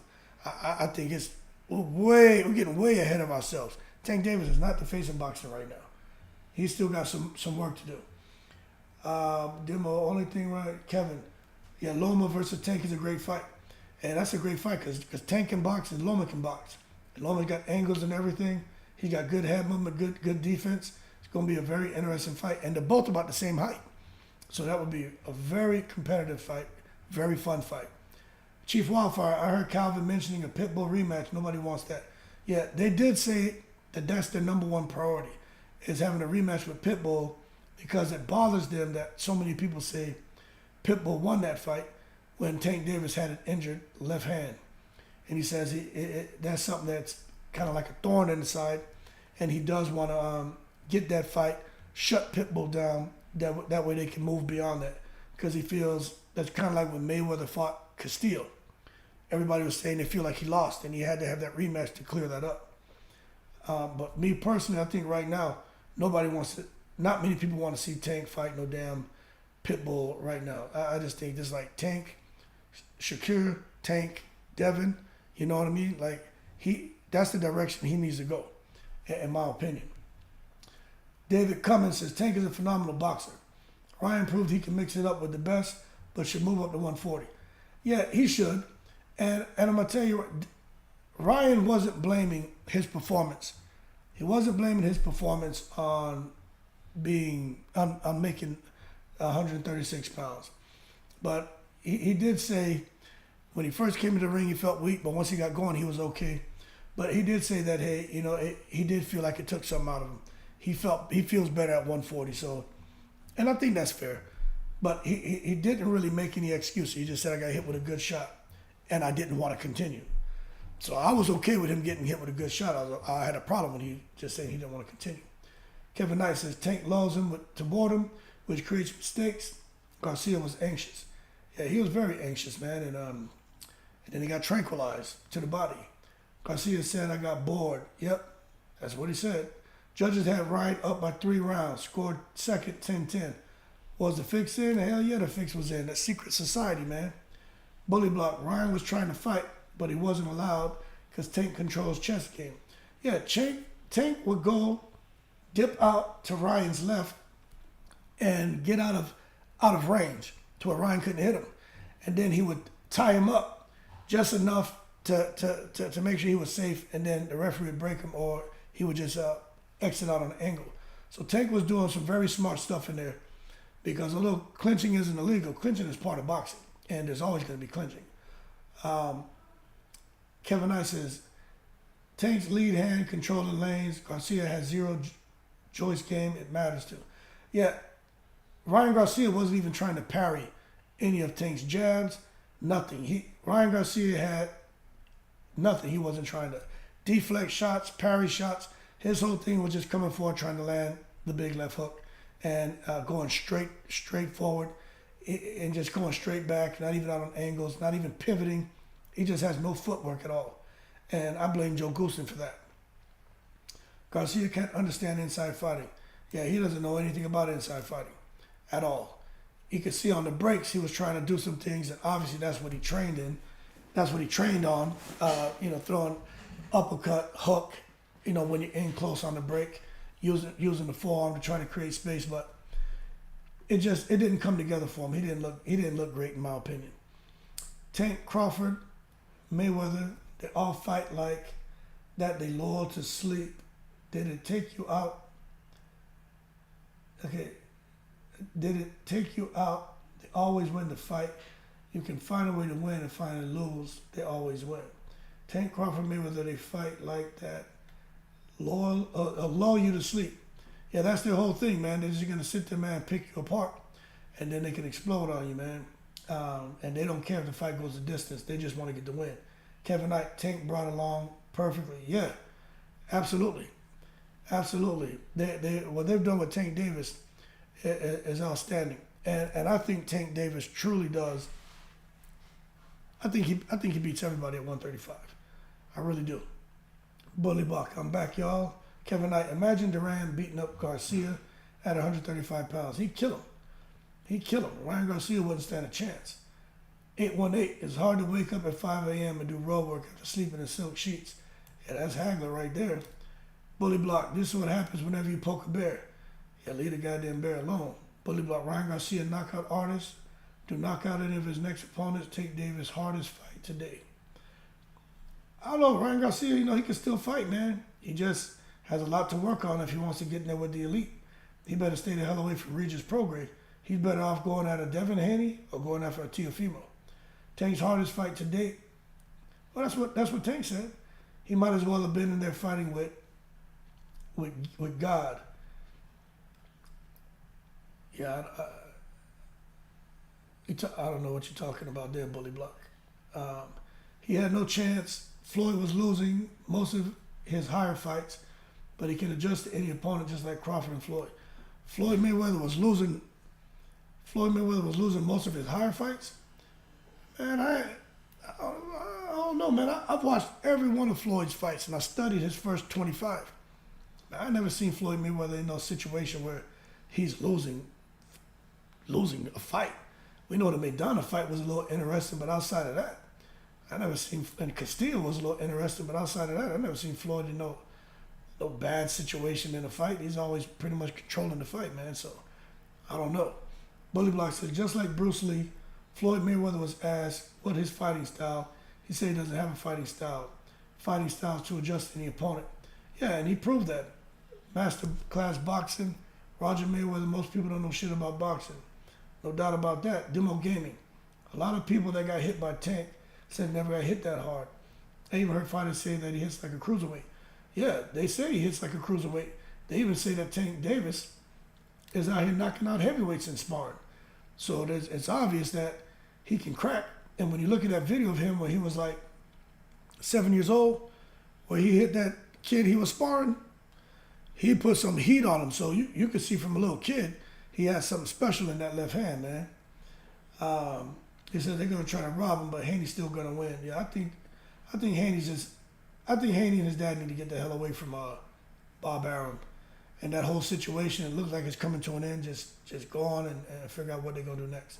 Daryl Sangster, what's going on, champ? Should have took that tune-up. I don't need nothing. Sure. Yeah, he should have took a tune-up. He needed a different trainer, man. But a tune-up, I think, would have helped him. But I don't know how much it would have helped him because Joe Goossen's not teaching him anything. You know what I'm saying? Joe Goossen not teaching him anything. It's unfortunate to see him with all that talent, and the father's not teaching him anything. Shit, Zab Judah's dad came from kickboxing. He, for the most part, trained Zab to be a boxer. Zab was athletic and powerful, like Ryan Garcia. But Zab Judah's dad taught Zab more about footwork and everything else than what Joe Goossen, who comes from a boxing background, who's trained, been 40 years in the business, and he can't teach simple things to Ryan Garcia. That's a problem, man. Bully Block says, Tank is the face of boxing. Next is Benavidez. I know how you feel about Benavidez. Everybody goes to Tank fights. Yeah, a lot of people are going, and there were a whole lot more people out there yesterday because Ryan Garcia and Tank also tapped in to that MMA crowd, that UFC crowd, and got some of their support in the pay-per-view circuit. So I don't know if Tank is the face of boxing. I don't know if Benavidez is the next one up. But what I will tell you is Tank is on his way. But I think the next couple events that he has, we got to see how it does pay-per-view wise. And if he's consistently hitting 500,000 or so, we may have an argument, like I said earlier. But right now, I just think that sounds like bandwagonism to me. Like everybody's saying it, so people out here parroting it. I'm not going to say that. What has he done so far? I get the live gates, and he's on his way. I just think, in addition to the live gates, we got to see the pay-per-view numbers. We got to see what those are looking at consistently, and then I think we have a conversation. Latham says, and Bully Block says everybody goes to jail. Yeah, that's not a good thing though. Latham says Devin's the only big fight that's gonna. They've been going at it for years. Yeah, they have been going at it for years. I want to see that fight, man. And I think Devin Haney's gonna make it interesting because he fights behind the jab. He's not gonna be reckless. He's not gonna throw anything foolish. And they said that Devin Haney dominated Tank after he got buzzed early in the sparring session. But they also said Tank was drunk, was tired, wasn't in fighting shape. So it'd be good to see them finally settle it in the ring. Bully Block, he'll sleep Pitbull. I don't know if he'll sleep him, but I don't think Pitbull beats him. Latham says he definitely quit. Yep, I think we all agree on that. Latham says, obvious dude he's always talking about or brought up. Yeah, he got fans, man. Bully Block says him and his dad ruined his career. Those belts is a curse. Made people act crazy. Well, Devin Haney and his pops, they're kind of out of control with their language, man, and that turns a lot of people off. And also when you're talking about religion, and then you come back there and you carrying on the way he carries on, it turns a lot of people off, man. They just need to clean it up a little bit. And I think Devin Haney is another one that can really take off, but he's not going to do it anytime soon. Demo Gaming, I love Floyd, but I thought he was losing to Augustus before he stopped him. Oh, that was a tough fight, man. Augustus and Floyd were going back and forth. And Floyd even said the toughest fighter he ever fought was Emmanuel Augustus. But Floyd chose to stand there and exchange and make the fight hard. So he made a decision to do that, just like he did when he fought Miguel Cotto. He chose to stand in the pocket. He chose to go toe-to-toe, and that's why Floyd got his nose busted up fighting Cotto too. Latham says Ryan need to build a relationship with a trainer. He go from guy to guy like Josh. Yeah, man, I don't know what Ryan's going to do, but I think at this point, Ryan Garcia leaving Joe Goosen is more justified than Anthony Joshua going from trainer and trainer like he's done. Anthony Joshua, it had nothing to do with the trainer. It had everything to do with AJ. And we saw that the fact he came out underneath Derrick James, and he still looked like this. He looked worse than he did when he fought Usyk in the rematch. Latham says, Demo, he definitely was frustrated but figured him out. Bully Block, Floyd in his later career, and even when he fought Mosley jab, Castillo, Maidana, etc., Floyd can adjust, take away all your punches, shut you down. Floyd will win where Tank will KO you. Yeah, it's just, the Floyd who started having hand problems, his thing was just to tattoo you to death and win on a decision. But that younger Floyd, he would knock you out cold. Young Elder, what's going on? Ryan quit. Yeah, Ryan quit, man. But the thing is, going forward now, what does Ryan Garcia do? So we were looking at, realistically, him going up to 140, which is where he wants to go. And I'm going to pull this back up, and let's just take a quick look at 140, right? This is 140. Now, for Ryan Garcia to go up, this is what you got across the WBO, the IBF, the WBC, and the WBA, all right? We know for the WBO, Taylor and Teofimo are fighting. But just try to imagine Ryan Garcia with his name, right? Because if Rolly Romero can go up to 140 and fight for the WBA title in his first fight at 140, coming off of a loss to Tank Davis. My thing is, why can't Ryan Garcia, coming off a loss to Tank Davis, why can't he go up to 140 and challenge for a belt as well? So maybe Ryan Garcia bubbles up to 140 and he fights here for the IBF title, Subriel Matias, right? Because right now he doesn't have a mandatory. Maybe that's the fight to make. Could you guys imagine Ryan Garcia fighting Subriel Matias, right? What about over here for the WBC? Ryan Garcia, because Regis Prograis in the breeze, he's trying to find somebody to sign him because he's a free agent. But Ryan Garcia going up to 140 and fighting Regis Prograis. Can you guys see that? Now, how about this? We already know that Rolly Romero's going up, and he's going to be fighting this guy Barroso, the number one ranked under the WBA column for this vacant WBA title, because Alberto Pollo Loco, he tested positive for PEDs. If Rolly Romero beats Barroso, which he should, now Rolly Romero becomes a WBA champion. Now, Rolly Romero and Ryan Garcia. What do you think about that? Ryan Garcia and Rolly Romero fighting for the WBA strap at 140 pounds. Now, I'm telling you, that can happen. That can happen. So I'm going to sit here, man, and do some more videos on that. But that's the direction I think we may see Ryan Garcia go. He may sit back and look, and realistically, he's not messing with no damn Regis Prograis. And if Josh Taylor beats Teofimo, he's not messing with Josh Taylor. Matias, I think Matias only has a left hand. He's another fights orthodox, but he's left-handed. But I think Matias will knock Ryan Garcia out. So really, you got Ryan Garcia at 140, maybe Rolly Romero. See what y'all got here, man. Florida Bully Block says Oscar, Goosen, and B-Hop was just there for the bag. Yeah, I happen to agree with you, man. That's what it's looking like. Young Elder says need to correct his flaws and go back to the basics. 2-year process. He does. He's still young, man. So he just needs to humble himself and really just disappear and fight opponents where he can work on the stuff he's been doing in the gym, trying to implement that in the ring. But I don't know how they're going to move him. And I don't know if he's going to stay with Oscar De La Hoya. You know, you keep hearing about those guys having a lot of problems. They don't like each other. So who knows if Ryan Garcia is going to hook up with someone like Eddie Hearn, and Eddie Hearn buy him out of his contract. Because Ryan Garcia is a star. And he could go out there and fight a bunch of nobodies and make big money, especially if he wouldn't fight in the UK. But Oscar De La Hoya can't afford to lose Ryan Garcia, man. Latham says Ryan could possibly beat Lopez and Rolly. Just don't see him beating other than them.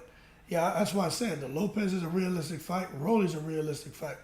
Outside of that, I don't see it. Bully Block Boxing, Ryan, a bigger threat now. If anyone sleep on him, because this loss, they getting KO'd. I mean, I don't know about that, man. But I think Ryan Garcia will probably get more opportunities because, one, he's already a draw. He's a big name. But people realize that outside of his left hand, he has nothing.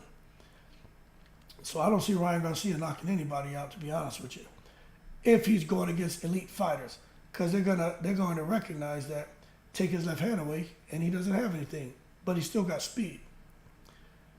Bully Block. So Latham says, I say like a Pedraza. Pedraza's a really good fight for him to move up at 140 and see how he's feeling. Pedraza's a good fight, a really good fight. Matias would punish him. I agree. I think Matias tranquilizes him. Regis would tranquilize him. Antoine would embarrass him. Of course. 818 says Ryan was going to win the decision if he survived, even if the ref had to hold him up. Haney is getting robbed financially versus Loma, unless he locks in with Top Stink. Top Stink owes him 4 Cambosos. Yeah, I agree. But we all know when it comes to Top Rank, how they do business. And for those of you who didn't know, right? Did you guys know, I did a video, I don't know if you saw the video, where Bob Arum, he told everybody, right, that they should be betting on Lomachenko. There's a whole big section in an article, I read it off, where Bob Arum is saying, basically, don't bet on Haney to win. If you're smart, you'd be betting on Lomachenko. That is crazy to me. That Bob Arum is basically letting us know that Lomachenko is going to win the fight. All Lomachenko has to do is make it somewhat competitive, get to the finish line, and Lomachenko is going to win the fight. Now, if that doesn't send up red flags, I don't know what does, man. Because to me, that's very, very alarming. And if that doesn't create some kind of consternation in the Haney camp, I don't know what does. And to me, they should be coming out talking about that. But they're probably just going to wait, get through the fight, be the end of the last fight. If they win, And then they'll probably talk about some of the injustices and the unfair treatment that they received over there. But I'm telling you right now, Bob Arum loves Lomachenko like a son. If you watch how he's hugging him and kissing him on the cheek, I mean, yeah, it's like that's his son, his grandson or something, man. So, yeah, Devin Haney need to get his ass out of there ASAP. It says Africa will box circles around him. Latham, he said Africa will box circles around him. And I'm not sure who you're talking about when you say Africa. But Bully Block Boxing says Ryan will fight Rolly for the belt after Rolly beats Dude. Mega fight, Ryan might win if he's learned patience. They both walk into shots. Yeah, that would be a good fight. Competitive fight. It would be, and they have some history. No doubt about that, man. Ryan against Rolly Romero, that shit was sell. Yeah, Camuela, Forsyth. Ryan quit for sure. Cowardly move. Yeah, he quit, man. Or I don't want to offend you. The name, I want to make sure. I want to call you man. If you're, a female, I want to make sure I address you properly. But I'll just call you teammate. Yeah, Ryan definitely quit, teammate, man. Horrible. No heart at all, like you're saying, man. All that talent, and instead of giving himself an opportunity to really come out there, man, and do something great against Tank Davis, even if he would have got knocked out, just fight back. Fight back. That's all he had to do. And people were respecting that more. But for him to come out and say, just like Victor Ortiz, remember when Victor Ortiz fought Maidana?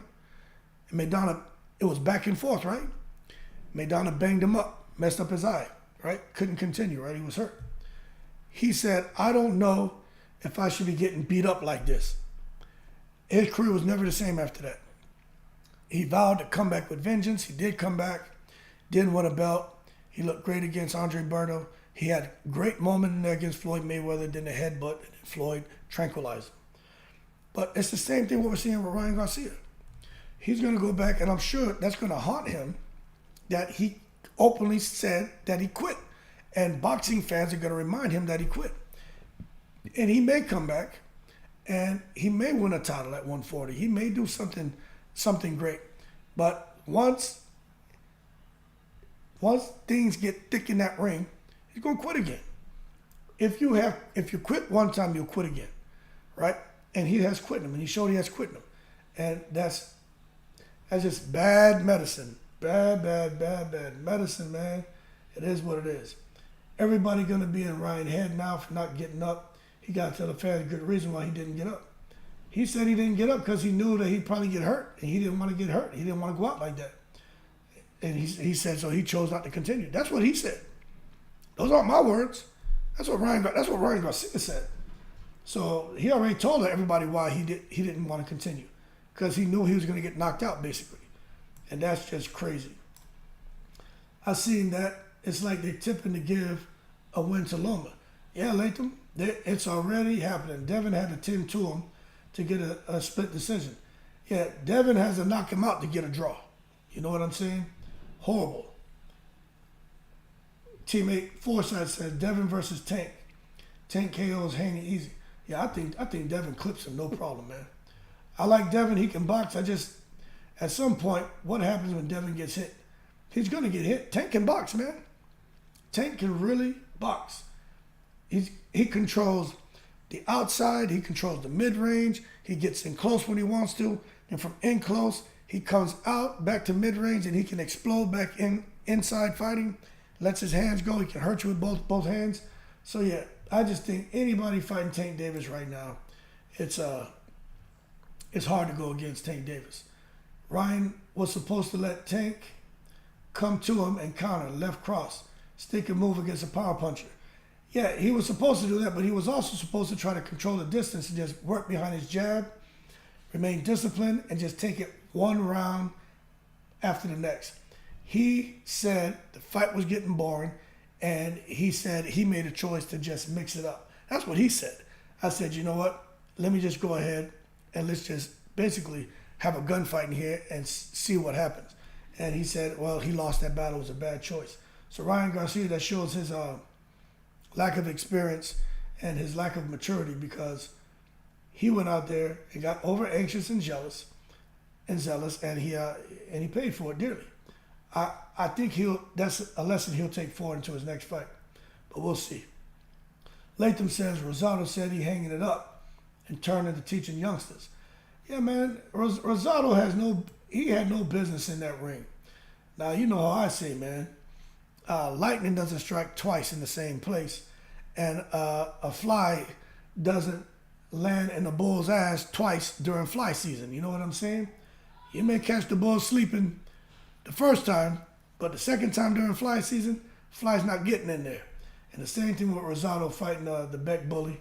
I knew there was no way in the world he was going to have an opportunity to beat that guy again. Just no way in the world, man. Bully Block says, my neighbor said that was the only good fight and going to happen this year, and for the rest of the year, no more fights for boxing. Hey, Bully Block, you know what I recommend you tell your neighbor, right? In the kindest way, right? And I mean this in the most respectful way, but to kindly tell your neighbor to hold his horses and not take it to the stupid. We may not get Crawford and Spence. We may not get Bivol Bertabiev, but we can't sleep on Devin Haney and Lomachenko. And we can't sleep on, even if we get nothing else, right, what they're putting on in Saudi Arabia with these heavyweights. So I tell you what, that's going to happen. So your neighbor, man, he ain't up on boxing like we are. Tell your neighbor to jump on the channel, and we can tighten them up real quick, because there's a lot more going on. The year's not over, and I'm pretty optimistic. I don't know how I feel about Spence and Crawford, but you know, it is what it is. Young Elder says, yeah, man, he jumped right up after the 10 count. Yeah, he was ready to get up at around 6 or 7. He just decided not to. He just didn't want to. That's crazy. Devin won't get hit. That's the problem. Young Elder, you don't think Devin will get hit? I don't know, man. I think that's what makes it interesting, because everybody has an opinion, man. Devin Haney can fight. Devin Haney can box. He can control the distance, the range. He's smart. His hands are quick. He's not going to go in there, man, and just waste shots. Devin Haney versus Tank Davis is a very, very good fight. Just what happens when he does get hit. You know, if Devin Haney gets hit, you know he's going to start dancing in the ring. You know what I mean? Linares caught him on the end of a combination, like a 5-punch combination. And it was the last shot that hurt Haney. It wasn't the first one, it was the last one.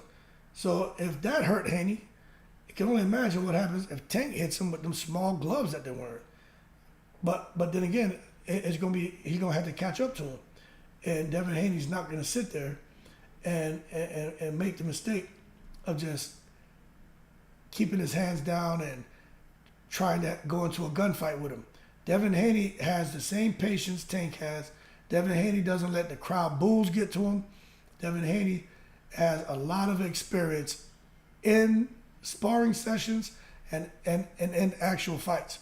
So that would be a good fight. I think sometimes during that fight, the crowd will boo, because neither one of them are going to sit there and do anything stupid. Their whole thing is getting to the end of the fight and getting the victory. Latham says, we've seen Devin hurt and bounce back. He know what to do. If so, he's been there before. He has. But, you know, I agree with you. But getting hit by Tank is something different, man. Adam says, hopefully Garcia doesn't fight timid like AJ.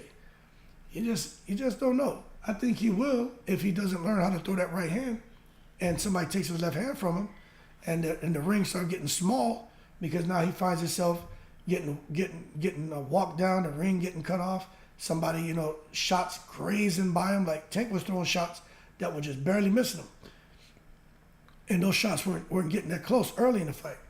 Those are signs that the person's zeroing in on you, and it's just a matter of time before they land one of those, they hit you with one of those tranquilizers. Ryan only won the first round. Yeah, he won the first round, and he was really doing good in the second round until he got tranquilized. And then the third, fourth rounds, you know, they were kind of close. You know, it was kind of hard. Even when I was watching, I didn't know who to score the round four. But I think he won a few rounds, man. But outside of the first round, the other round, and the second round, you know, 10-8, the other ones were kind of close. Bully Blocker. All this is these guys that are champs still fighting in that amateur style. Devin and Stevenson, this is the pros, not boxing. This is a fight. Yeah, Ryan Garcia, but even Amir Khan. A lot of people say Amir Khan looks amateurish and he fought in the amateur style. Well, I'll tell you what, Amir Khan looked better than what Ryan Garcia looked like last night.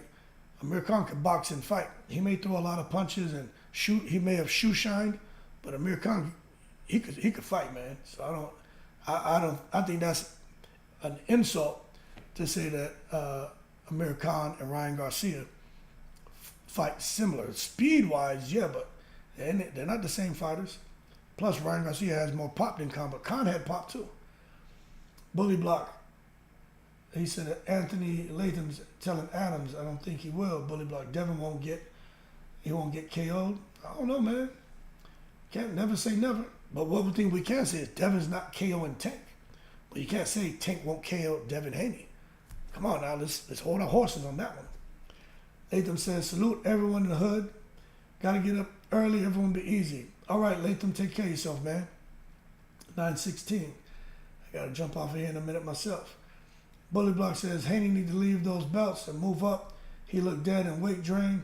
Tank might actually kill him if he hit him. Yeah, Devin Haney and Ryan Garcia look ghoulish.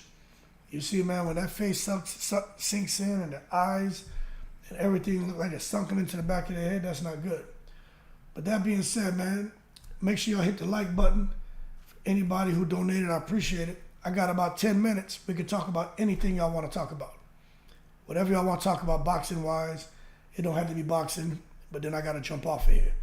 So throw it at me, man. Let's go ahead and talk about it. I got about 10 minutes.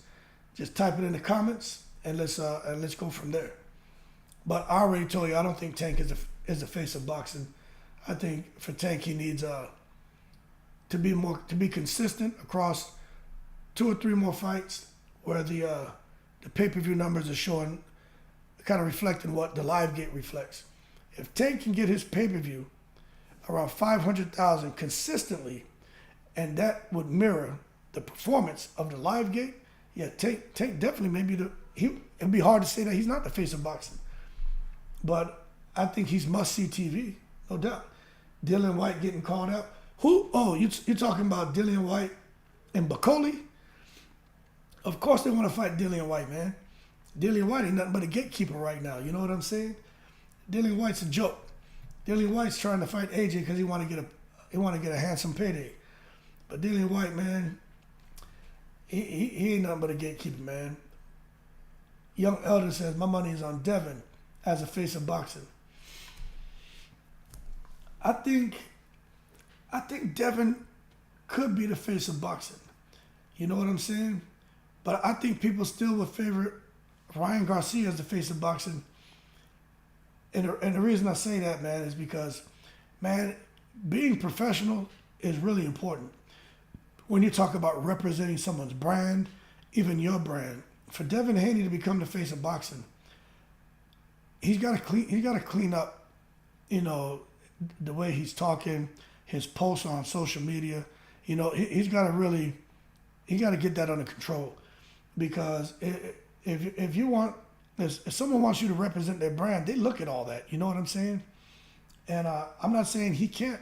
He's got the goods, man. You know, he's definitely has all the qualities that you're looking for. But he's got some rough areas they got to work out. They got to iron those out if he's going to go on and do that, man. Jay Adams says, that one guy called out White wants to fight Wilder, White, and Fury. Yeah, you're talking about over there in Poland where him and White were about to fight. I don't know if they were in the airport and White was telling them to come upstairs.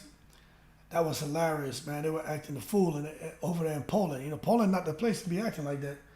Both of them find themselves up in the joint, working in the soup kitchen. They better learn how to behave when they're outside the UK. Bully Block Boxing says, Amir Khan tried that style with Canelo and got knocked out. This fighting at the top, not just boxing. Yeah, you can't sit there going in a fight with Canelo and because Canelo's the same way. He's got patience.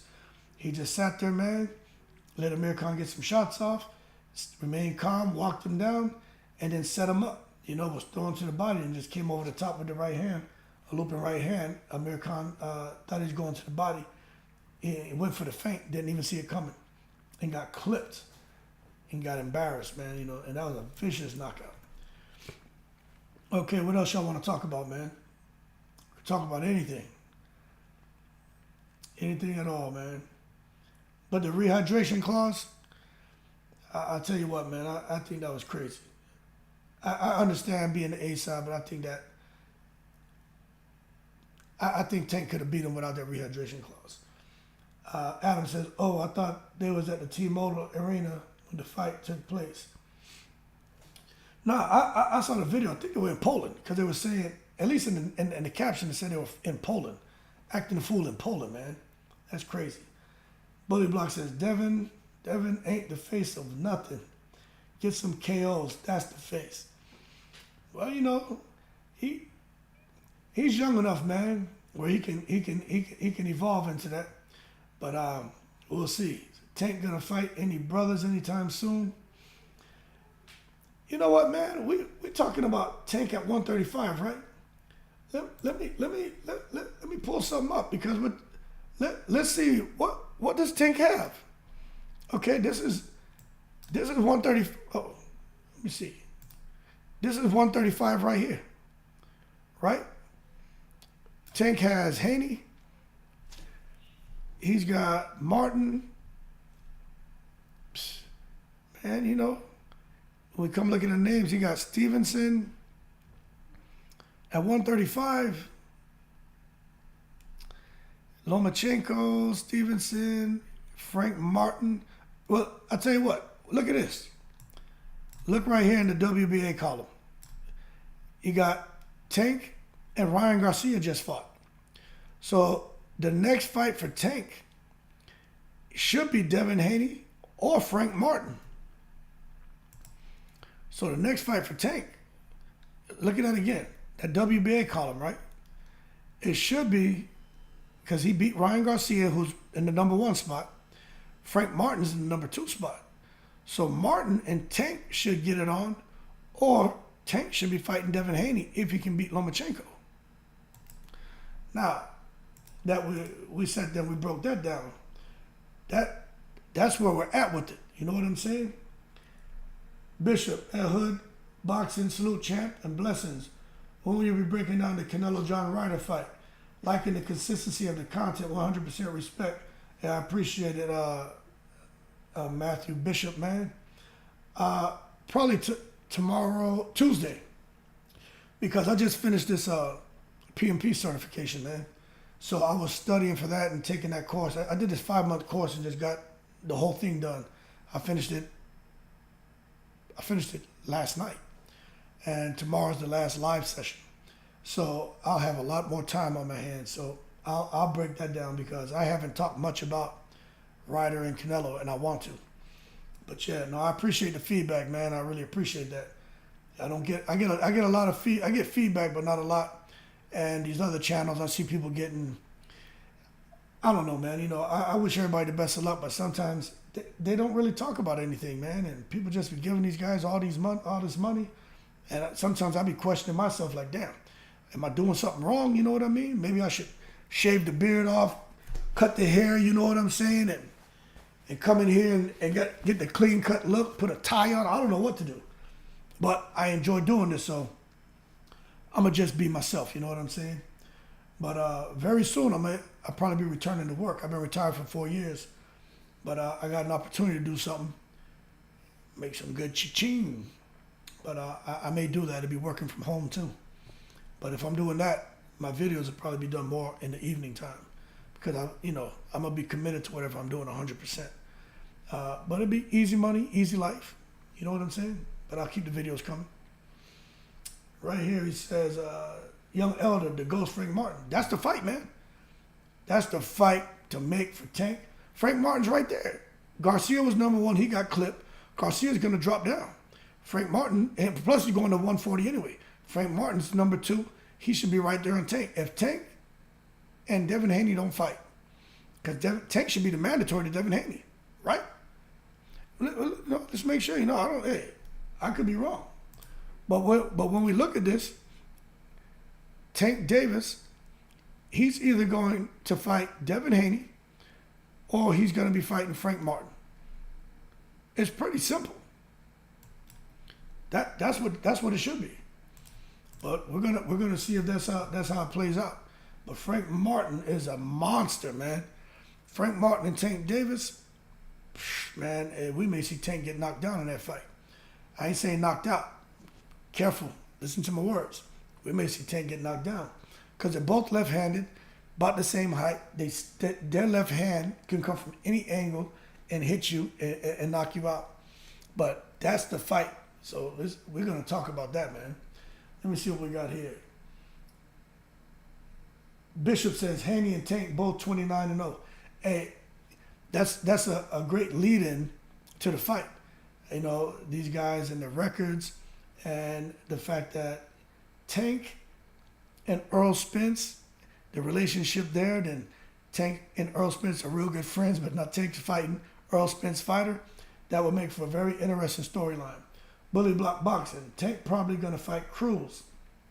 And Devin not gonna buzz. He's funny style. If the fans ask for them, Tank will. But other than that, Tank the A-side face of boxing. He like Floyd and Canelo now. He give you a fight. No, I agree with you. And I think he may choose Cruz because they said that. But when you look at just the record stack, the next in line is Frank Martin to Tank. But the next in line for Tank, if he chooses, and they may make him the mandatory, to Devin Haney. But if they don't make him the mandatory, then he can probably go and take a fight against a guy like Cruz. So yeah, it's either going to be Cruz or Martin. Cruz, Martin, or Haney. But I think Cruz and Martin are probably more likely because Haney feels he's the A side. He's got the titles. He's not going to sit there and let Tank dictate no damn rehydration clause and all that to him. That's not going to happen. So that's the number one hurdle for them to overcome. And I just don't see them overcoming that hurdle at all. Jay Adams says Gervonta would be better as a face of boxing. He has the capability to knock people out cold. Where Haney can win fights, but he is boring to watch. I understand what you're saying. Majority of people would agree with what you're saying about people wanting to see the KO puncher versus more of the guy who's floating like a butterfly, stinging like a bee. People want to see the guy who comes in there cutting the ring off and tranquilizing people. You know what I'm saying? But I guess that's a conversation we could have probably tomorrow. Can Gervonta Davis really become the face of boxing? Even if he gets his pay-per-view numbers up, if he continues doing the live gates, just with everything he has going on with the law, you know, can he really carry the sport of boxing on his back like he carries the city of Baltimore? You know, and I think that's a real conversation because guys sometimes you gotta have a, you know, kind of clean nose, clean cut, certain appearance. You got a brand you got to represent. But I think he can do it. And I think everything that he went through with the law, I think that was a good experience for him. Because sometimes, man, people feel like, you know what? I'm not afraid of jail. I'm not afraid of this. I'll do that. But when reality comes to you real quick, you start to make some refinements in your life because nobody wants to deal with that crap. I'm telling you, it sucks. Bully Block says, Frank Martin is a beast. Good fight for Tank. He says, Tank is the face of boxing because he has swag and that era of greatness. He just like Floyd. That's literally his dad. Don't go back to work. The channel going to pay. It's hard to juggle both. I know, man, but I figured if everybody gave me $1 a month, I'd be all right. You know what I'm saying? I got 2,000, almost 2,200 subscribers. If everybody gave me $1 a month, man, I'd be straight. But, man, it's okay. I'm not asking for nothing, man. I just like to have conversations with people. But shit, if I get $1 a month, I wouldn't go back to work. You know what I'm saying? But it's all good. It's all good. I'm enjoying it no matter what. Bully Block says, you're doing good. Respect. No, I appreciate it, man. Bishop says, the WBA Super Champion doesn't fight mandatories. Tank has mandatories for the WBA. Okay. Yeah, you're right. The Super Champion. But you know what? you know, you never know with these guys, man. You know what I'm saying? No, but I understand what you're saying. But you just never know what they decide to do when it comes to these guys with these titles, this secret society, these damn sanctioning bodies. At some point in time, they may push for somebody. Yeah, as a super champ, I think Devin gets to fight who the hell he wants. I think you're right about that, man. Bully Block says these channels all about shock TV BS. Yeah, that ain't my style, man. Disrespecting people, cussing, lying, playing the race card. That ain't my style. Never been my style, never will be. I don't believe in that, man. We have conversations. We can disagree, but you're not going to get me to come out here and start cussing and disrespecting people, because I tell you what, you just never know what kind of person you're dealing with on the other end of that computer. You know what I'm saying? There's a guy out here, I ain't going to say who he is, but he's real reckless with his mouth. Real reckless. And he just make you wonder how they grew up. You know what I mean? What's their experiences as a teenager to the mid-20s, where they think they can come out here and talk about people's mothers, their fathers, call them idiots and morons and cuss at them, you know? You walking around here, you got thousands of people watching your videos, know your face. You're a brave man, in my opinion. Bishop says, Tank got the culture and Mexican support. Lord knows he's keeping them paid. Hey, but he may have to fight. I know people keep talking about Tank. When is he gonna fight? A black fighter and stuff like that. I never really paid attention to it till I saw people posting stuff like that, and I started laughing. I was like, well, damn, I get it. But he got some choices now, and he's gonna have to get in there with somebody. He just can't keep running around here like that. Young Elder, Ryan lack of fundamentals really exposed in this fight. Yeah, all he has is a left hook, man. His jab is good, but once he got hit, he stopped jabbing. His footwork is horrible. He really needs to go back to the basics. He needs someone that can help him, man. Crazy. He needs someone that can help him. Izzards, what's going on, man? He says, I still think Canelo is the face of boxing. Ryan Garcia sells more than Shakur Stevenson. Yeah, he does.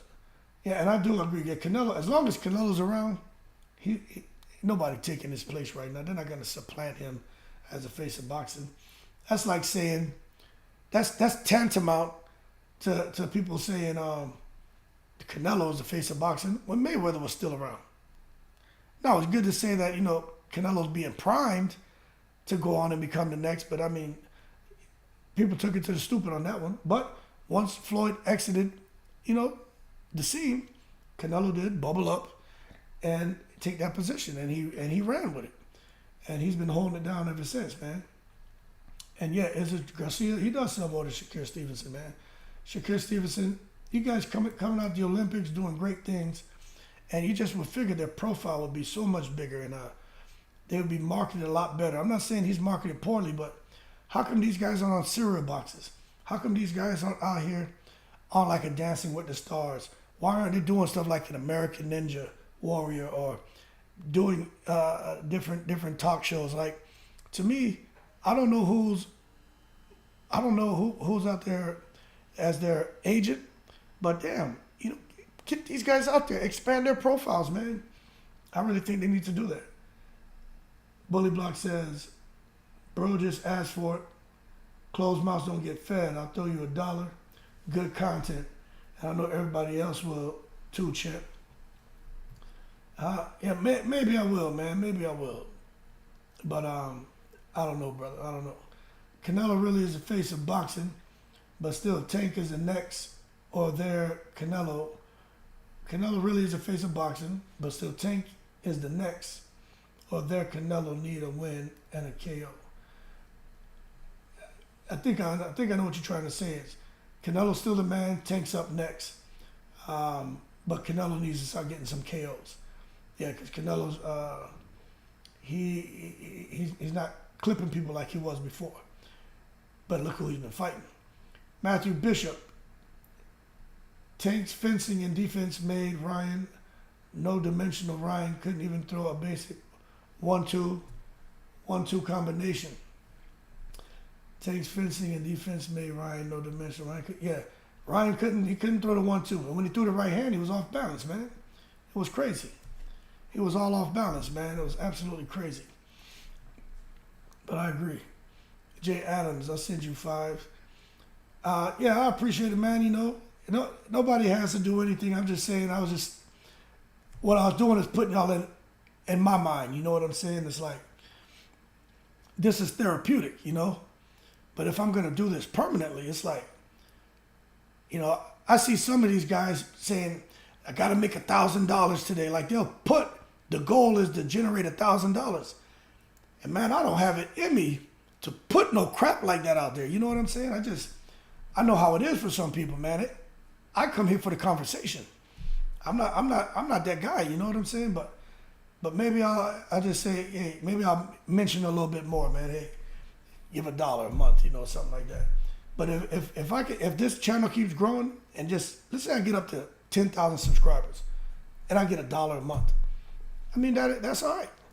It's just $1, I would give somebody $1 a month if they had something really good content. That's nothing to me, man. $12 over the year. That's outstanding. But not everybody's like that, But I'm not that ain't my style either.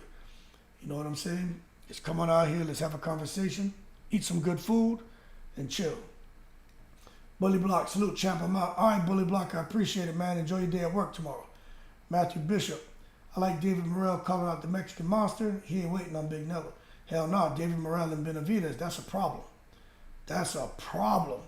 Face of boxing doesn't mean you're the best. I agree with you on that, Elder, but I still think you got to have, I appreciate that, Adams, man. I really do, man. Really do appreciate that. Young Elder said, face of boxing, yeah. But I think the profile matters too, you know what I'm saying? I think the profile matters. I really do. That profile matters, how you conduct yourself. I think it's kind of the whole person concept when you talk about guys. When you talk about guys becoming the face of boxing, I think they look at the whole person concept. You know what I'm saying? I think they look at the whole person concept on that. But I agree. The best fighter doesn't necessarily become the face of boxing. I agree. Bishop says at Bully Block Boxing, salute, champ. Let's get the word out for Hood. Great brother. Tell a friend to tell a friend. Yeah, no, I appreciate it, man. But hey, fellas, I gotta jump off. I gotta get ready for tomorrow. I gotta get them boys ready. I got 4 sons, if you don't know. 12, 10, 8, and 5. Make sure they're straight. And I'll be back on here more this week because tomorrow's the last day of that class. Then I'll be wide open until I start working. You know what I'm saying? And I don't need to work. I just have the time now, and do something from home. Get a little bit of extra dirt money, and life is already good. This makes it even better. Spoil the shit out of those boys, and just live life. You know what I'm saying? But that being said, man, y'all keep cool. Just want to tell everybody thank you so much for coming on to the chat, man. Coming on to the chat. I really appreciate it. It means a lot to me. All right, yeah. All right, thank you so much, man. Y'all take care, and I'll be back on here real soon. All right, shout out to the veterans also.